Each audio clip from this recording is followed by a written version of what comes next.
Баршаңызға қайырлы күн. Сіздермен Әсел, каналыма қош келдіңіздер. Бүгін сіздермен өте дәмді қамыры жұмсақ шығатын сочникидің рецептімен бөлісемін. Ең алдымен ыдысымызға бөлме температурасындағы 25 грамм сары майымызбен 3 ас қасық шекерімізді қосып миксерлеп аламыз. Содан соң бөлек ыдысымызға 300 грамм ұнымызбен 1 шай қасық тұщымызды дәмдетіп жұмыртқалы қоспамызға салып аздап миксерлеп аламыз. Кесеге 1 жұмыртқа мен 3 ас қасық қаймақты араластырып алып, жұмсақ қолға жабыспайтын қамыр илейміз. Дайын қамырымызды пакетке салып, тоңазытқышқа 15-20 минутқа қоямыз. Құрметті көрермендер, қазақша контенттің дамуына, каналымның өсуіне үлестеріңізді қосып, арнама тіркеліп, қоңыраушаны басып кетіңіздер. Ал енді қоспасын дайындаймыз. Ол 300 грамм сүзбемізге 3 ас қасық шекер, 1 жұмыртқаны салып, 1 ас қасық қаймақ және де 1,5 қасық ұнымызды қолымызбен араластырып аламыз да қамырымызды теңдей 10 бөлікке бөліп домалатып орташа қалыңдықта жайып аламыз. Содан соң қамырдың жарты бөлігін қоспамызды салып,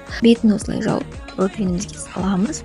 Бәрін салып болған соң бір жұмыртқамен 1 ас сүтімізді араластырып жағып 180 градуста пешімізге 25-30 минутта пісіріп аламыз.